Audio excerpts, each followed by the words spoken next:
Hey, welcome back. Another day, another vlog. It's Friday, end of the week. Hope you're all well. Hope your week is done and dusted, and you've going to get a chance to catch up with friends and family this weekend. Yeah, a bit of a weird one in Australia. COVID's going a bit out of control. I think we're getting a little bit over the top again with it, unfortunately. I did look at some stats and figures on it. We'll just briefly talk about this because it's a bit weird. There's only been 2 deaths in 7 months, but we're completely shutting down the country. America's had 500 in the last month or week, I think it was. It was either a week or no, it was a week. 500 last week, but they're fully open. They're doing business and going nuts. We haven't had 2 deaths. One in April, one in December. That was the last 2 deaths in Australia from COVID. We've had more deaths in 6 months from smoking. So what I thought was, why don't we just tax COVID? Because apparently if you tax something that kills people, it doesn't matter if they die, like smoking does. I don't know. I thought it was a bit weird. A little bit of a comparison there. I think the government and the politicians are more concerned about people that have this thing, but it's not killing anyone. So is it that bad if you have it? 70% of the world's population has herpes, some form of herpes. 70% of the world has some form of herpes. Sure, that can't kill you, but it can cause some crazy stuff to happen. But we don't run around and go, oh my God, we need to shut down Australia for that. I don't know. It just seemed a bit weird. Sort of, I'd like to try and keep myself, I guess, informed as much and educated, so I understand what the hell they're putting on this media, which the media, as we all know, is all false and just made up for ad revenue and people's agendas. So I like to go and occasionally catch up and look at the figures and actually see what the hell's going on. And I just find that is a little bit of a strange one. But in 7 months, only 2 deaths out of 25 million people. We've only had 2 deaths in 7 months. Now, sure, part of that is we've controlled it by lockdown, and we've got that. But there's still been outbreaks and plenty of outbreaks, but no one's died. So that obviously means that even if you do get it, the chances of you getting that sick that you pass away are limited. And then you delve a bit deeper, and the percentages of anyone under, say, 70 just drop off ridiculously. It's only still 90. I think 90 people over 90 are like the highest percentage rate. I mean, there's been out of our only 900 people that have died in Australia. It's sort of only 400 or 500 have come out of that 90 group.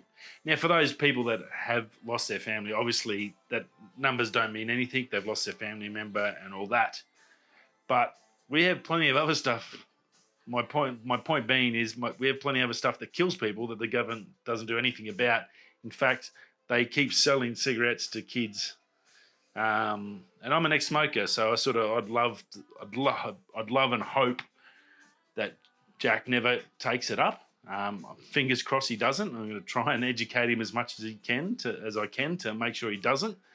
But there's still people that do it, and they're still dying.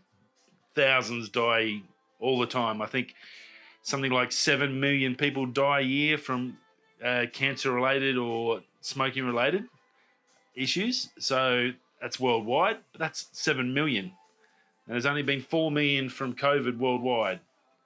Sure, we've gone and nailed it, so it didn't get as bad as it could have been.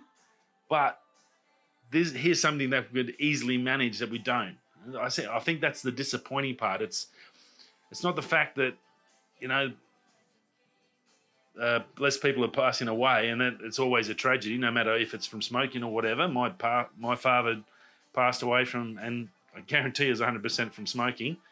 And he'd stopped smoking for 20 plus years, and it still killed him. So it will get you, and it's probably going to get me from when I smoked. So I've accepted that. You have to accept that fate. As soon as you chuck one in your mouth, you're pretty much killing yourself, and you're going to suffer on the way down. So yeah, don't want to be a dark and sort of upsetting, but I thought it was just interesting. It's sort of good to sort of don't just take what you see on the news and it's all doom and gloom and New South Wales is all going to crap and all that. I don't think it is. I think it's been blown out of proportion because it sells newspapers. It sells people watching the news now because they want to know if they can do it. People are getting paid overtime. All these companies are making billions of dollars. Miners are making billions of dollars, and it's not flowing on to anyone. It's just disappearing into the rich people's pockets. So sometimes I think you need to have a bit of a gander and go to the stats and the actual statistics, see what's happening and make up your own decision. Yeah, I guess that's probably a good point. That's the point I'm trying to make is don't believe what you see on those that media too much. Go and make up your own opinion, and we're actually doing really, really, really amazing in Australia, better than probably 80% of the other countries. So look, it's definitely not doom and gloom. Even though a heap of people have got it in Sydney, it doesn't kill you just because you get it. Thousands of people in Australia have got it and not died, have not got ridiculously sick. There's treatments. Once they get it early, it's like everything. You get it early, you can manage it. That's the point. Anyway, enough of the preaching. Hopefully it's not preaching. Yeah, you don't come here for that sort of stuff, but I thought it was interesting and sort of just a different thing to look about, different to talk about. Now, something that is positive and going to switch your mind off if you are in lockdown and you need to switch off from being locked up in a room like we do for our living. The new video is out tonight as a premiere. Should be on the East Coast. I think it will be about 9 p.m. East Coast of Australia. And so it puts us back at about 6:30, 7 o'clock. If you go to YouTube, if you haven't subscribed, if you subscribe, then it'll come up and you can press reminder. Beautiful. Then you're away. You'll know when it'll give you a reminder up on your phone, on your app. Or if you're in front of a computer, it'll let you know straight away. So this is another one of Esperance. This was Blue Haven Beach. And on the other side of Blue Haven was where a young surfer, or a decent surfer, I think we found out later down the track after we'd been there that day that there'd been a shark attack about 6 months prior to that and someone had been eaten. So as much as when you do look at all the beauty, and hopefully you'll see that, and the Mini 2's up. I've got a heap of drone stuff as well because it's just showing off all that beautiful clear water. The sharks love it as much as us, so just be aware you are down there. There's heaps of Shark Watch information you can get when you're down in the South Coast region. So just be aware if you are coming from overseas and travelling down the South Coast, I guess pretty much anywhere in Australia, sharks are pretty prevalent. Just sort of, I guess, keep yourself educated of what's going on. I know in Esperance there's heaps of shark watch information around at the local tourist information centres, and generally the beaches, the rangers will put signs up if there's been any sort of activity in the areas where people are swimming. So, yeah, just something to keep an eye on. It was sort of like, oh my God. And we had a couple of occasions where Lucky Bay, we went out there, Jack and I were swimming all day. We only found out the next day that there'd been a shark sighting 30 metres off the beach the day before we went there. And me and little Jack are swimming around. He would have been perfect little snack food for a big, great white.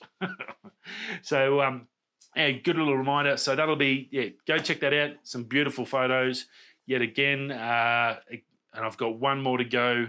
As I've told you a couple of times, that'll be next week. So it'll be the last one for the South Coast series. It's been an epic 6 months, and it's just thousands upon thousands and thousands of photos, thousands of hours of editing and stuff to get it to you. So yeah, it's been a bit of a wild ride, and really, really enjoyed it. Had to push myself to sort of stay focused to keep editing, and so it is a lot of work, especially at work when you come home after 12 hours and you got to try and sit down for another 4 or 5 hours and keep going and try and get it done. So, but I am still enjoying it. It is good. It's just I get a little bit tired, I think, sometimes. I think I need to sleep tonight as well. So weekends are good. They give me a little chance to have a bit of a breathe and just switch off a little bit and just catch up a little bit, I guess, as well. So Hope you enjoyed tonight's video. Go check it out. Make sure you give us a thumbs up or a thumbs down if you don't like it, and let me know where I'm going wrong. It's always good. No one's perfect, and I'm definitely nowhere near some of the people that I would like to get up to in the long term. So yeah, any advice you can give is always much appreciated. Negative or positive, you've got to, if you're gonna put yourself out there, you've got to be prepared to take the good and the bad, because it's always good advice, even if it is bad. You got to take it. It makes you think about what you can and can't do, I believe. So anyway, hope you do enjoy that. Yeah, enjoy. I'll be there online, so if any questions, you can obviously always hit me up on the service, and yeah, I'll talk to you while you're there. Now, the winner of the 500 episode contest, she still hasn't contacted me. If you do get to watch this, please send me an email. I just want to get you so I can catch up with you and get the details. You should have a message in your YouTube from me saying to send me an email to our email. Yeah, that made no sense. Please, can you get that back to you? I'll try and flick you another message and get hold of you. But yeah, just a reminder, if you do get to watch this, please give us a heads up so I can catch up with you and get that print out to you. Still excited. I think you're going to enjoy it. I hope you have got somewhere nice to put it. Cool. Now, Samyang has a new, well, they're not sort of new, but they've got a set out. It's come out as a bit of a set, a new Cine set for their lenses. It's their Mark II VD SLR lens series, or Cine lens series. So they've basically got all your, it's got enhanced weatherproof systems on it. The last series didn't really have it. So it's got a full O-ring there for dust and weather, so you can really take them out on your cameras and give them to them and get those shots you need for your movies. So that's really good. It's got the range is a 14mm 3.1 and then a 24, 35, 50 and 85 all at 1.5. Obviously they'll have the focus gears on them, so that's pretty cool, and they're all declicked. And they've got 130 degrees for the focus throw, so that's good. So it's not too short.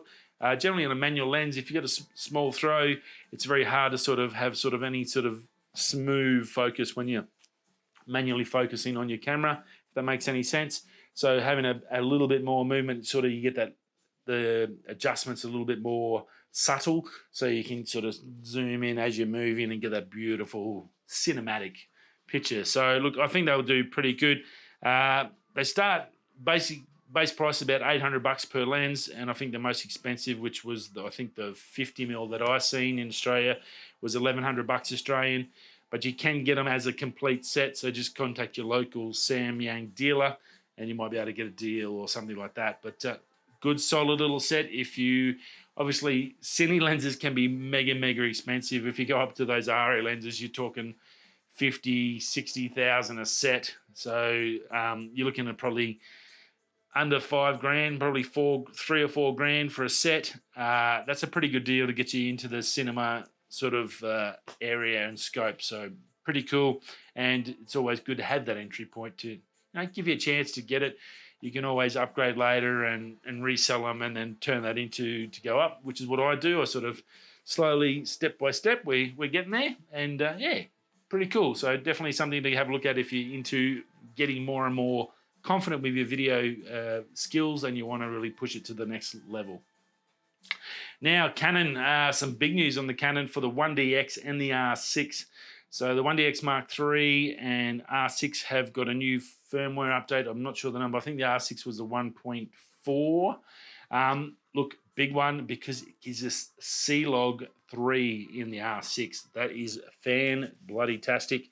I don't know if I've probably told you already, but I'm trying to, well, hopefully September, I'll have a little bit more money coming in, and I can trade the RP and move that up to an R6, because then I can get that image stability. So when I'm doing walking and hiking and stuff, I've got that stability in the body of the camera, which is definitely going to make a big difference. I get a few other features out of it as well, and that stability is probably the biggest one. But now I get C-Log 3 too for when I do my video shots, as we're doing here.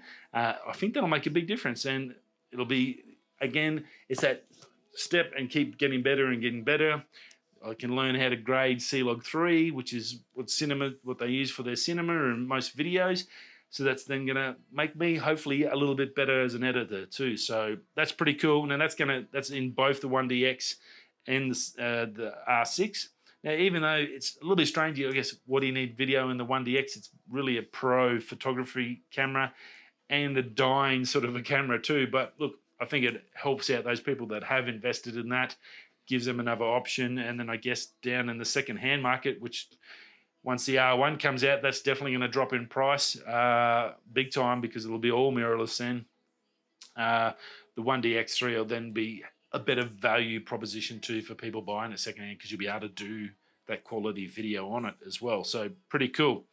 Now, there was a couple other things on it. And also record to both memory cards at the same time. So that's pretty special as well. I wouldn't have thought that wouldn't have not been in it, but apparently in the R6 you could only record video to one card at a time. So that would sort of make it silly having two cards. Anyway, Canon's fixed that. You can record to both cards. Beautiful, fantastic. So a great little firmware update for the video people that have an R6. Probably you don't have to spend that extra money to go to the R5, because now you've got that C-Log, which is probably what the R5 already had, but it's a big benefit, I think. So a really, really good firmware update for that camera series and for the 1DX as well, but probably more so that R6. I think there's going to be a lot more people using it for video than, say, the 1DX. But yeah, very cool. Now, last little one, that was again, it's been terribly slow, very hit and miss on the what's out there at the moment. But Sigma's come out with a new lens. Unfortunately, straight off, again, no RF. There seems to be nothing happening with the RF mount other than Canon. We're completely isolated and reliant. It's sort of, well, the way I look at it, Canon is becoming Apple. Yeah, it's got fantastic products, but it's locking itself into its own system, and sooner or later, you're only going to be able to use Canon, and there's no one's going to make anything for it, and you're going to be stuck with it, whatever the cost. And we all know what Apple costs. Everything costs you a fortune. Yeah, it's a great system, but everything costs you a bloody fortune. Whereas in the Android land, you've got probably 20, 30 different options of what you can buy. It probably looks like Sony will do that. Sony does that. You can get all Tamron, Sigma, all sorts of lenses that'll fit a Sony. So, yeah, Canon, I hope they don't sort of pigeonhole themselves and get stuck into that Apple mindset where they want everyone using their stuff and they don't want anyone else making stuff, and basically forcing customers away and making them to make that hard choice. Do I need to stay in that Canon ecosystem? Do I want to be locked into that, or do I want to have some choices over with Sony and the other ones? And I think they're probably actually in the camera photography world, it's going to be easier for people to go, well, you know what, Canon, I'm not locking myself into that. It'd be a hell of a lot easier, I guess, to walk away and go to them. There's a lot of other options out there. So, and there's nothing that really like Apple where it is that much better, and that's that operating system. No camera system has that Mac OS that just really just blows everything else out of the water. So, look, Sigma's got this one. It's a great little lens. It's a sports lens, 150 to 600, so an awesome focal length. Not a real big beast. It's obviously a decent-sized telephoto lens, but 150 to 600 mil f5 to 6.3. That's fine. DG DN OS, so it's obviously set up for the mirrorless cameras. So obviously your Sonys and anyone else that can use that through an adapter, it's going to be a bit of a beast of a lens. I think it'll be fantastic for those, I guess, entry-level animal and bird shooters and all that sort of stuff. Getting that sports lens for guys doing sports photography and the Olympics and all that stuff coming up. Don't know if it's going to be out by the Olympics. I'm pretty sure it's going to be late. But if you're into that sort of stuff or out shooting motor stuff, car racing and bits and pieces, a great lens to give you that really good depth of field and be able to reach out and grab something and bring it back into the lens. So very, very nice. No prices or specs on it as much. That's all they've got. You'll see the thumbnail of it. I'll chuck that up there. But yeah, nice looking lens. Shame. It's very hard. I didn't want to report on it because it's just not coming in RF. But I think, you know, realistically, you can't have a crack at the third parties because obviously there's something going on where Canon's just not sharing the information to help these companies make the products to help us, the customers. So I think realistically it's on Canon to pull their head in a bit, and Canon, I don't think you want to become an Apple because that would be a bad thing for you because as much as I love the Canon system, I don't think it's good enough to be by itself and just run a complete Apple-esque type system. So yeah, hopefully not. Fingers crossed we do get some soon, maybe in 2022 when this crazy world slows down. Okie doke. Have a fantastic weekend. I will see you all again Monday. Stay safe, stay sound, and yeah, have a few drinks for me. Have a glass of red. I would enjoy a nice glass. Probably why I need a nice glass of red, but can't drink on site. They've only got mid-strength wine. Anyone ever had mid-strength wine? Yep, it's crap. Okie doke. I'll see you all Monday. Stay safe, and I'll see you then. If you're going that way, I'll see you on Monday. Peace.